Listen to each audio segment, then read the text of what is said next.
Get ready to find your recipe for a successful real estate lifestyle from America's top expert here at Greenlight REI with your host, Lance Edwards. Well, hi, everyone. Welcome to this edition of Greenlight REI, where you learn the recipe for the successful real estate lifestyle. And you know, there's nothing more important to a successful lifestyle than health and vitality and longevity. And we have a special guest with us today whose mission is to make 100 the new 30.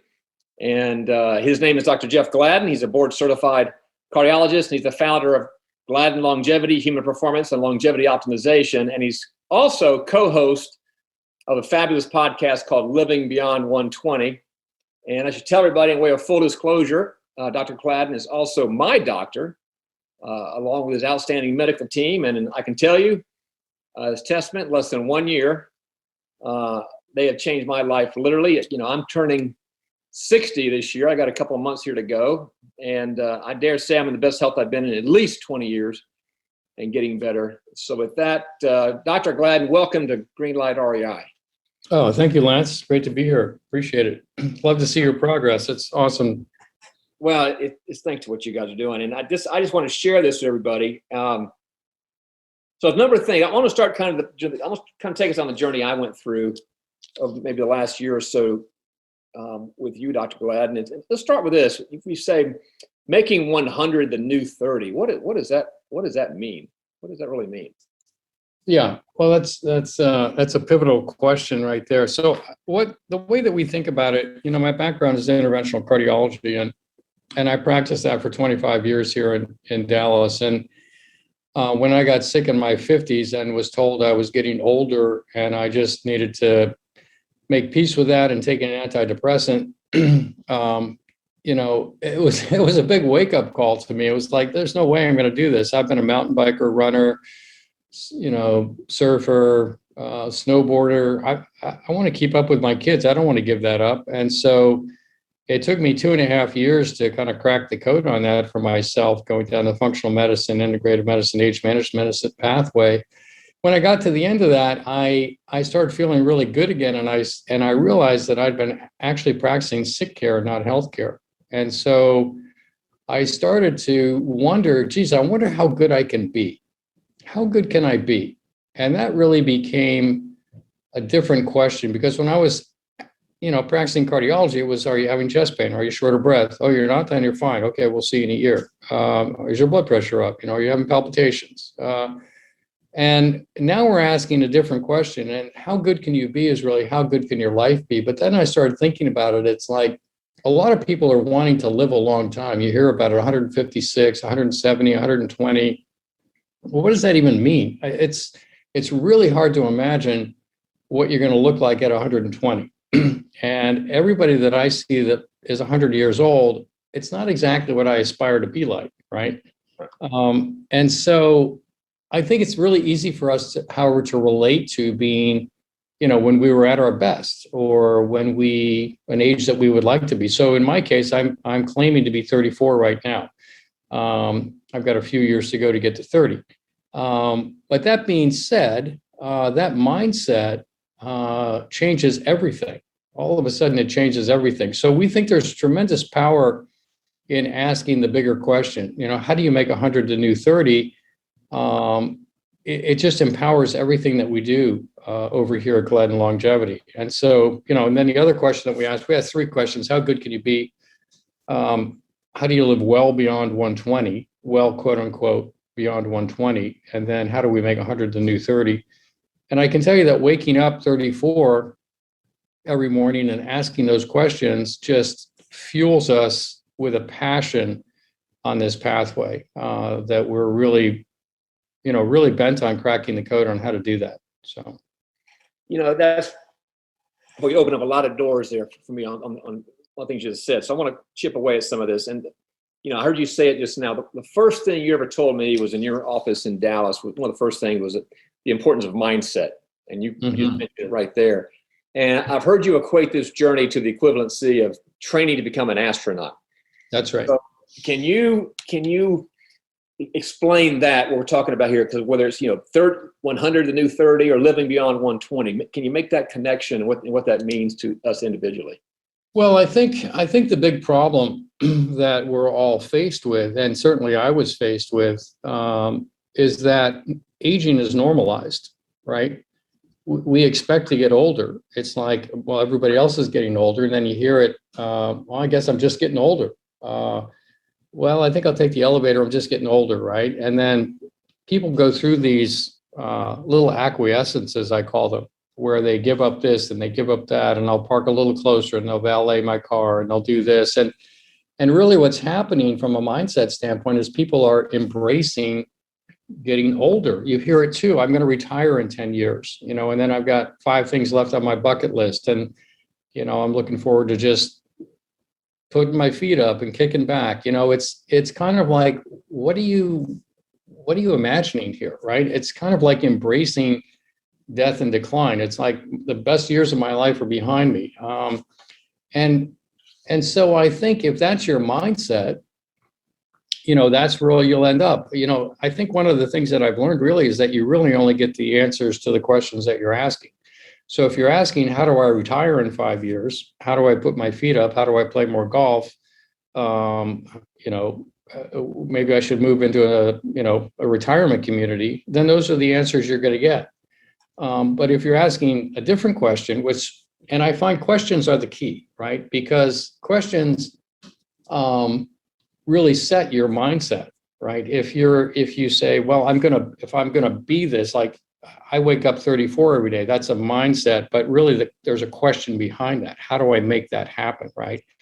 And so it's the question that really drives the activity. And when your mind is given a question, it actually works to answer it. Mm-hmm. Whereas if you give it an answer, it has to sort of defend that answer. It has to rationalize that answer. It has to explain why that's. So if my answer is I'm going to retire at 65, then all of a sudden I've got to explain that to you. I've got to rationalize it. I've got to defend it, right? But if you're asking the question, no, how do I live my best life? How do I really make 100 the new 30 and feel that good when I'm 100? All of a sudden you just feel your mind expand into that, right? So I think it's super important for people not to be married to their answers, but to be married to the questions. And that's what we do here. And I think those questions really drive the mindset.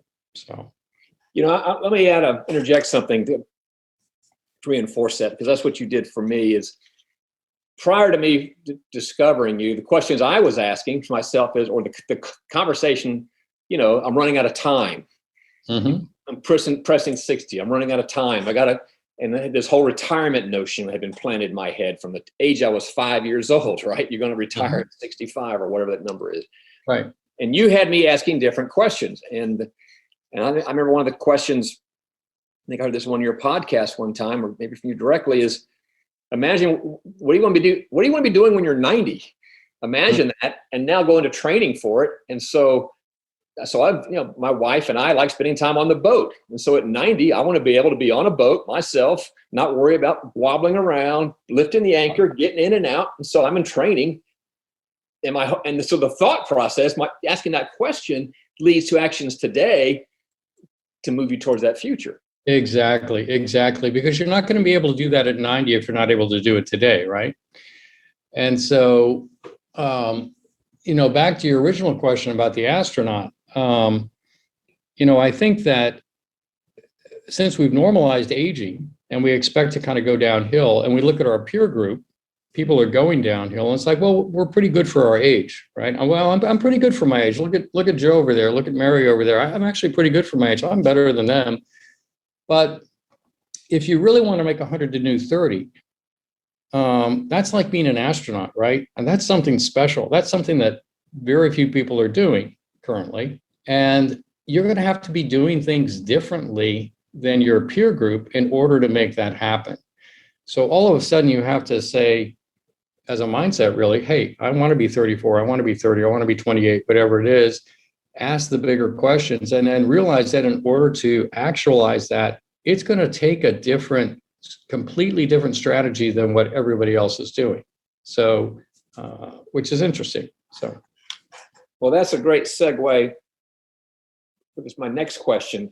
Dr. Gladden, is so, traditionally over the decades, I had a great general practitioner. I'd go in and get my annual wellness exam and my wellness physical, and they'd say, "You're good." Now, how do you compare and contrast that versus what you're doing at Gladden Longevity? Yeah, that's a great question. So we have, a lot of clients that have gone to the Mayo Clinic, the Cleveland Clinic, the Cooper Clinic, Scripps Institute, wherever, to get their executive health physical, right? And to be told that, hey, everything's looking pretty good, eat a little better, exercise more, we're going to work on your blood pressure, and by the way, you're, whatever. You see, the problem with those approaches is that they're asking sick care questions. They're asking, are you sick? Do you have identifiable heart disease in our terminology? Are you pretty good for your age? And they're comparing you to your peers, and they're comparing you to a set of sick care questions. They're not asking the bigger question, how good can you be? And so we find executive physicals, they play a purpose, right? If you do an MRI scan and it picks up something, I suppose that's useful. But the problem with it is that people leave those executive physicals and they feel like they're okay, when in actual fact, all they're doing is chronicling your decline year after year, because you're pretty good for your age, right? So they're chronicling your decline. And the problem with the term wellness, which I really kind of have a bit of a visceral reaction to, is that wellness is really a term that is the absence of identifiable disease, right? And what we're doing is actually health optimization, a completely different thing. We're not wellness. We're really about health optimization, health, human performance, and longevity. Those are the things that we're really going for here. So I think, I think that's our strategy. And I think if you're relying on a sick care system to ensure your health, you really have kind of a misplaced confidence, if you will. The sick care system is not there to keep you healthy. The sick care system is there to take care of you if you get ill. You don't have health insurance either. You have sick insurance, right? When was the last time you used your health insurance to actually get healthy? You might go for a physical. What did they say? Eat a little better, exercise some more, and come back and see us in a year. That's not health optimization. And so you really have to realize that if you're going to do this, if you're going to be an astronaut, if you're going to make 100 to do 30, then you're going to step outside that sick care system to make it happen. All right, there's several things I want to ask you about then. So, I think one of the things that I learned through my own journey that you just touched upon is when I'd go in to get my physical, many of the tests, normal is relative to my age group, right? You're normal or you're exceptional from somebody who's 55 or 60 years old. Right. But what you're talking about, like you said a moment ago, you're normal relative to or exceptional to a 34-year-old in the way you measure. And so you're actually reversing the clock in many of your bodily systems. That's the standpoint you're coming from, correct? That's exactly right. In fact, we all have a chronological age, right? We all have a birthday. That being said, we're actually all a mosaic of ages. In other words, we have a brain age, we have a heart age, we have a blood vessel age, we have a liver age, a kidney age. And so we're this mosaic of ages, if you will. We have an immune system age. And it's now possible to go in and actually measure those ages. What are your telomere lengths? What is the age of your DNA? What is the age of your brain? What is your heart age? What is your vascular age? And once you put together that mosaic of ages, you can actually see, okay, well, I'm doing as well as my peers here, but I want to be better than my peers. So what does it take for me to get there, right? Or here, my immune system, like I just recently tested myself again, and my immune system is equivalent to a 33-year-old, right? Based on the measurements that we're doing, right? So that's great. I just did my cardiovascular test last Friday again, and I have an exceptional cardiovascular system for somebody in their 20s. I've just taken 10 years off my epigenetic age, or the age of my DNA, in the last 5 months with some of the new strategies we're using, and my telomere is 5 years off of that. So the point is that we live in a world where people don't realize what's possible. We actually live in a world where it is possible to turn back the clock if you're asking the right questions. And so that's the exciting thing. And that's one of the things that really impressed me with what you're doing. First of all, is testing. I'm going to ask some questions about testing here in a moment. And then secondly, the whole notion you can reverse that at the same time. I remember the first test you conducted with me, I was in Dallas. One time you put me on a bicycle. I got the mask, measuring the O2 and the CO2, and I thought I'm in pretty good shape. And you came in and go through all these results, and there's these motivational, inspiring words that have seared in my mind ever since. Was this, Lance, your fitness is in the toilet. And with that inspiration got me doing things differently. And so I came back months later, actually reversed it. It took 2 years off. Exactly. But I didn't know. I had no baseline by which to measure. No, and I didn't even know this test existed until I came to you. And so I know testing is a big part of what you do. So talk about difference in testing that you would do versus, again, the traditional annual physical wellness exam. Right. Well, yes, I can certainly speak to that. So in a sick care system, right, which I worked in for 25 years, very, very familiar with it. You're basically going to get your EKG, you're going to get your treadmill, you're going to get your, maybe a chest X-ray. They're going to do some blood work, look at your cholesterol, maybe check your hormone levels, do a urinalysis, things of that nature. Because again, they're looking for identifiable disease, right? And they're looking to see how you measure up against your peers, your chronological age peers. The testing that we do is doing a super deep dive on the individual. Everybody has been dealt a hand. The problem is that nobody knows what cards they're playing, right? And so we want to demystify that for people. So we end up doing genetic testing with numerous different companies, actually, and sending samples around the world to get the right genetics reports. It's not about gene sequencing at this point in time. It's really about the reporting. And so we do a really deep dive on genetics. Then we do a really deep dive on cardiovascular system.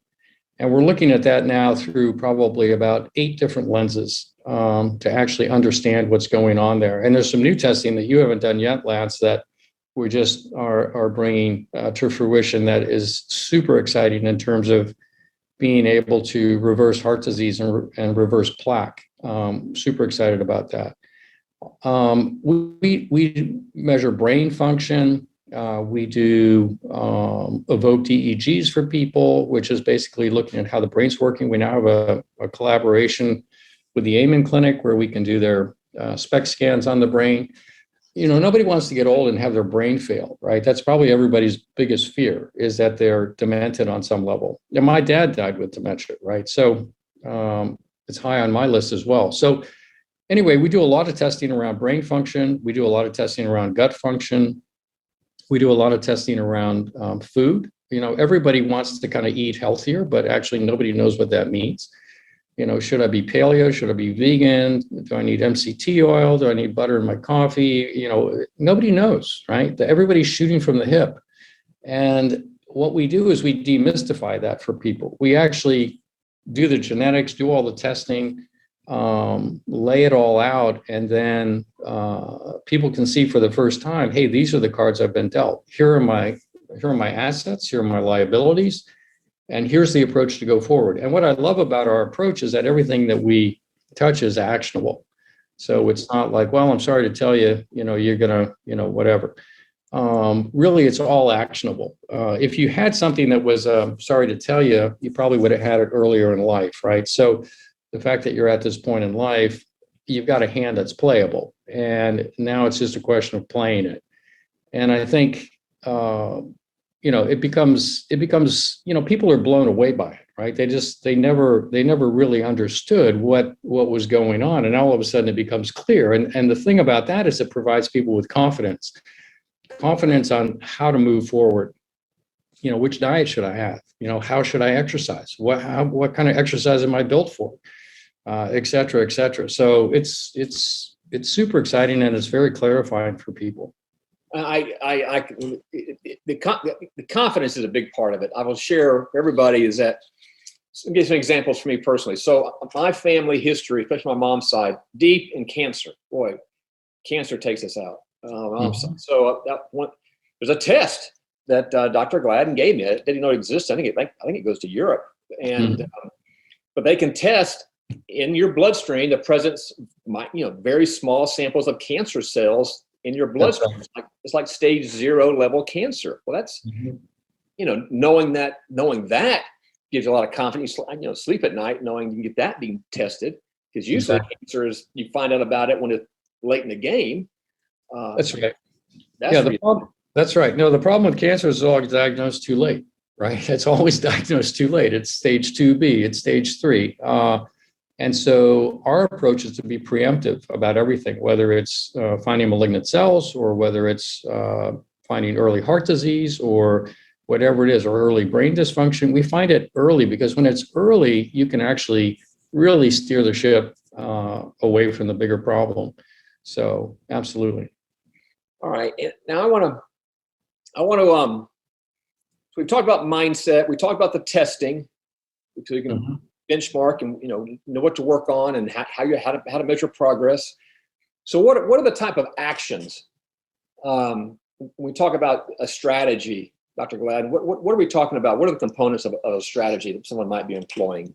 Yeah, so the strategy is basically going to come down to things that you can control, right? So it's going to come down to how you sleep, how you exercise, what foods you eat, how you manage stress, what supplements you take, what medications you might need. We kind of leave no stone unturned, right? And so it's going to come down to, you're never going to get away from food and exercise as being a component of being fit and healthy. But understanding what those are, and then managing stress is a massive one, right? We have a lot of people, and I'm sure, everybody here has a business on this podcast, there are stressors that come along with that. Well, how do you deal with that, right? Because high stress will really shorten your life.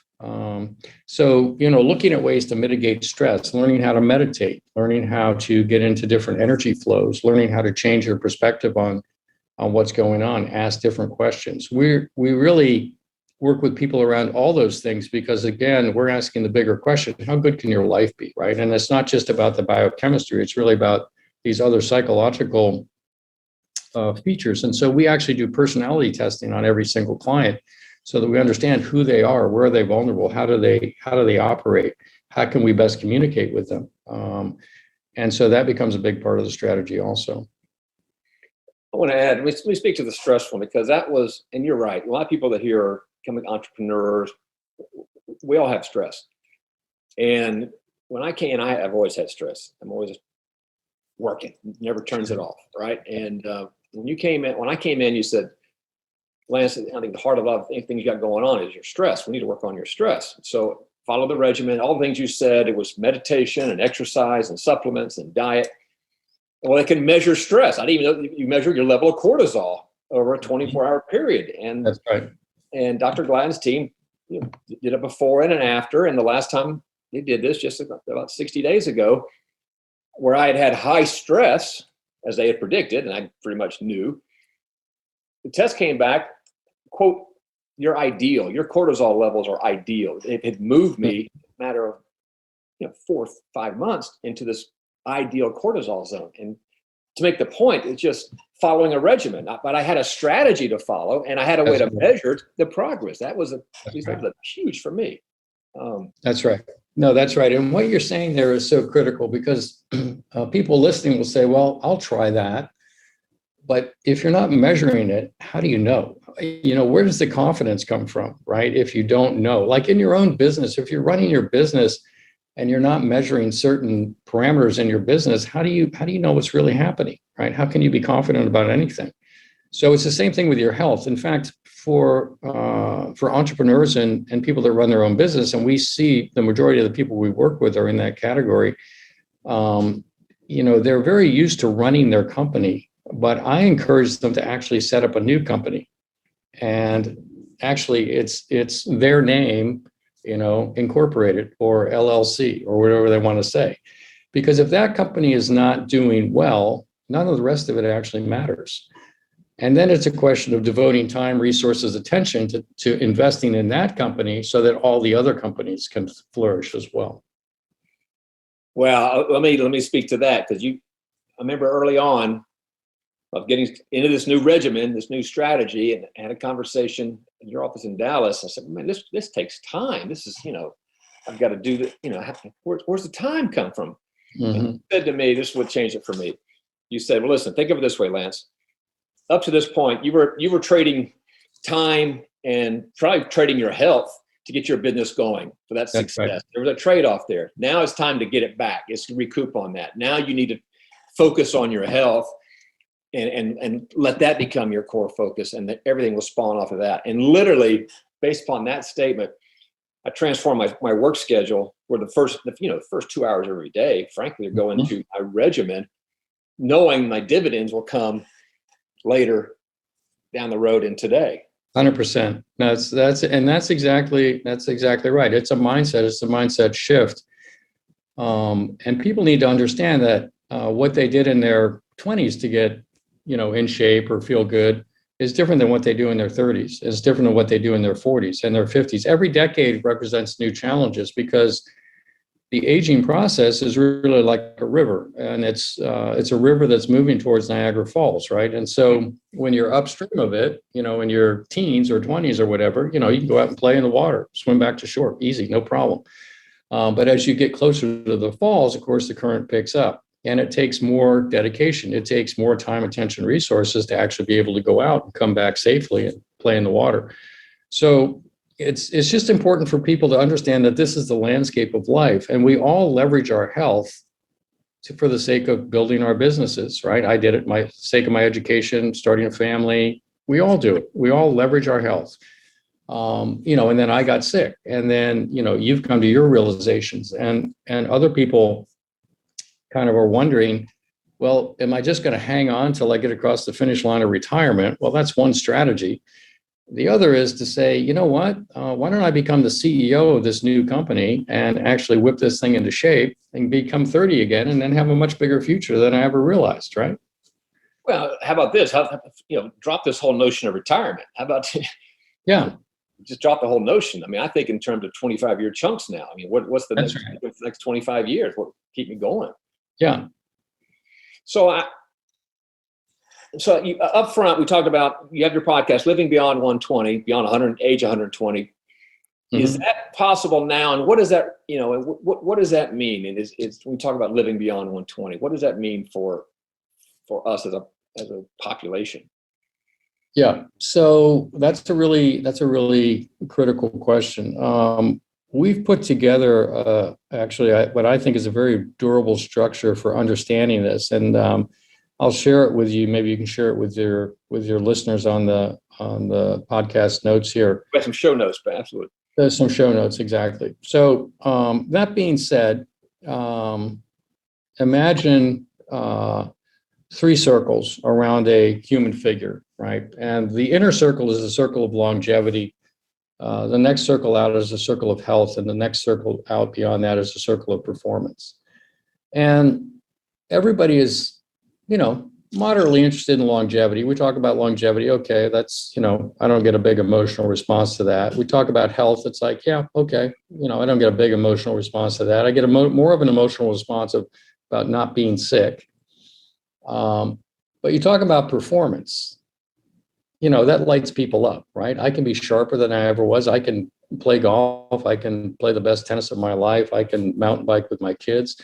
I just did a 3-generational mountain bike ride for the first time this past weekend with my little grandson and my son. I want to do that. He's almost 3 years old, and he was riding on my son's bike, but I want to do that 10 years from now, 20 years from now, right? And so imagine those circles, and what we've uncovered from continued research into the literature is that there are different levers on each of those circles that need to be pulled in order to actuate, if you will, longevity, health, and performance. And those three rings are actually interrelated. You can't have performance without longevity and health. You've got to actually be working across all three layers. And if you're just going for your executive physical, they're looking at some of the health sick aspects, but they're not looking at longevity. They're not looking at even performance. And so what we've identified is that there are currently about 18 levers on the longevity circle. There are 36 on the health circle, and there are another 18 on the performance circle. And when it comes to the longevity circle, imagine a circle with 18 levers on it.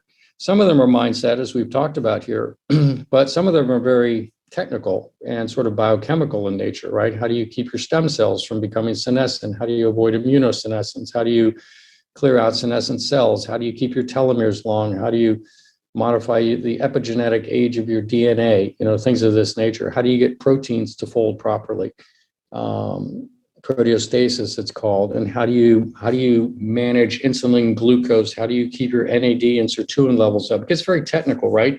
But the bottom line is, what we have figured out is that there's actually a way to actuate those levers. There's a sequence to it.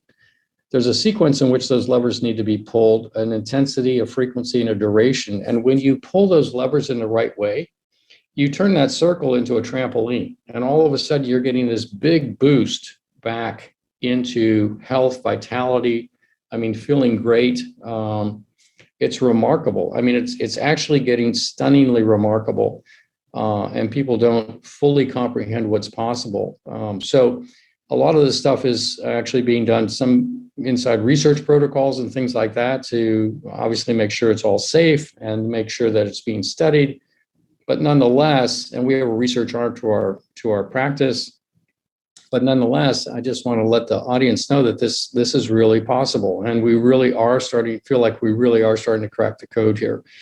So biology is always an economy of balance. That's the other thing to keep in mind. It's not about making yourself keto all the time or starving yourself all the time. It's an economy of balance, and the body is designed to cycle through different stages, right? Being awake, being asleep, being fed, being unfed, being in an anabolic or building phase, being in a catabolic or tearing down phase. But all these segments and cycles are extremely important to optimal health, and being able to sort out the structure through which all that needs to happen. And again, the sequence with which things need to be activated, that's really part of the magic of what we do, I think. And as like in any technological area, it's rapidly changing, right? It's just like the discoveries are increasing exponentially, I got to believe. And so yep. It seems to, and what I've heard you say is that really part of the strategy here is live long enough until the next big breakthrough comes. Oh, absolutely. The bridge to a bridge is kind of what that's right. What you're providing. No, that's right. Ray Kurzweil has talked about that, a bridge to a bridge, right? Live long enough to be able to pull the lever on, the next big thing. Our take on that is when that happens, you want to be in your best shape, because I can tell you it's much easier to actuate something when you're in great health than it is to try to pull you back from the edge of the cliff, right? So, or from the edge of the waterfall. So I think our approach is to really optimize health, all the longevity pieces we can, the performance pieces we can now. And yes, breakthroughs are coming, and they're coming faster. And so we'll have even better tools 5, 10, 15, 20 years from now. But why not enjoy health today and enjoy health tomorrow as well? So, well, for everybody, I'm telling you, I'm here as a testament. My wife as well, and it's not quite 1 year that I've been involved with Dr. Gladden and his magnificent team, and it's just changed my life. Health-wise, I had a life insurance exam just 4 weeks ago, and I came and did my blood pressure. It's the lowest it's been in my adult life. As a matter of fact, when she first took it, I didn't believe it. I said, I can't, I can't. Took it 2 more times. It was lower the next 2 times. And I don't know if you know this. I asked the lady, the nurse, and she heard I said, is that right? I've never been that low. She said, well, for somebody as fit as you obviously are, that's where you should be. And that nice. Awesome. Came from following the regimen. And yeah, and that's an interesting thing, right? Let's take something that's very common, like high blood pressure. Well, what's the root cause behind blood pressure issues, right? Why does blood pressure go up? Why do arteries thicken up? Why does atherosclerosis even occur, right? So the way we think about it is we're asking those root cause questions. It's not about giving you something to manage your blood pressure. It's unraveling the knot of why is it there in the first place, and how do we actually resolve those issues so that you have normal blood pressure. That's our approach. You have to come at it. I said we have probably 8 or 9 different lenses that we're looking at the cardiovascular system through, and many other systems as well. But it takes that kind of questioning and approach to actually get to the answers. And I think what I love about our practice is that we literally have thousands of answers that probably most of your listeners have never heard of. And yet we're not married to a single one. We're only married to those questions, right? And we only apply the answers that are applicable to that individual. That being said, it becomes very, very powerful, as you're a testament to, when you start to layer those things together and you get it into an organized structure, just like you would your own company. All of a sudden, the compounding effect of that becomes dramatic, right? And that's the beauty of it right there. Well, Dr. Gladden, I think we're all very fortunate that you're out here leading the way in this area, and that you've dedicated your life, your team is so dedicated to really absolutely going the non-traditional route of the sickness industry over here into the performance industry and the longevity industry, and it's changing a lot of lives. So how does someone get in contact with your organization? How do they avail themselves of Gladden Longevity? Sure. Well, people can learn about us at our website, gladdenlongevity.com. I've got some videos on there. You'll hear testimonials. You'll see things about the circles that I just talked about in quite a bit more detail than I was able to describe on the podcast here today. And that would be a good start. You can also reach out to us there. We're not the cheapest option to work with. That's not really our structure, but we're here to be the most effective. And so our best clients are the ones that are asking the same questions we are. So if somebody's asking, well, how do you balance my hormones, or how do you fix my shoulder? And that's their only question. We have great answers for those, fantastic answers for those. But they're probably not our client. There's probably somebody else better suited for them. But if people are really asking that bigger question, how do I make 100 to new 30? How good can I be? Then we're a great fit. And again, it's an investment of time, attention, and resources to do that. The other way you can learn about us is at the podcast, Living Beyond 120. So if you go to livingbeyond120.com, you'll pick up the podcast. And I think we're coming up on 100 podcasts now here shortly. And so there's a lot of great information there talking about various topics. But again, the magic really comes in understanding what works for you, right? That's where your confidence comes. When you know that knot of you has been unraveled and laid out, and you know what cards you're playing, and you know somebody's there strategizing with you to make that work, that's where confidence comes. And that's really where true health comes. So you combine that with the right mindset and the right questions. And that's what you've done, Lance. You've done it in spades. And we're super proud of you because, you've really implemented the things that we talked about, and you were serious. You were asking the questions when you came in, and it's just beautiful to see the progress that you've made. So kudos to you, quite honestly. You've done fantastic. Thank you. And I'll tell everybody, those 2 great resources right there. And I'll tell you, Living Beyond 120 is a great educational resource, and a lot of actionable items in there as well, in terms of different things that are going on that you can go out on your own and do. I think that's kind of what the podcast is really focused towards, anything that, things that anybody can do to take control. That's right. And if you want to do the deep dive with Gladden, Dr. Gladden's team and Gladden Longevity, certainly go to gladdenlongevity.com, and they got great resources there as well. So, Dr. Gladden, thank you so much for this. It's been really helpful for going to help a lot of people hopefully start asking different questions and change their whole trajectory health-wise. Yeah, thank you, Lance. I really appreciate the opportunity to catch up with you. And again, really just so pleased with all your progress. It's really what lights us up. I mean, our greatest joy is seeing our clients do well, right? And so to see you doing so well and have an opportunity to chat with you about it is really special. So thank you. I appreciate that. All right, so everyone. So for the show notes And resources, we'll put these URLs for the resources that Dr. Gladden just gave. Go to greenlightreinvesting.com, greenlightreinvesting.com. And by all means, this is where your wealth really comes, from this lifestyle that Dr. Gladden is just talking about. So until next episode, everybody, take care. You've been listening to The Expert with Lance Edwards. Let us now blatantly and shamelessly bribe you toward creating your own real estate lifestyle by offering you a whole bunch of free stuff. Go to greenlightreinvesting.com and get you some free stuff. And this session's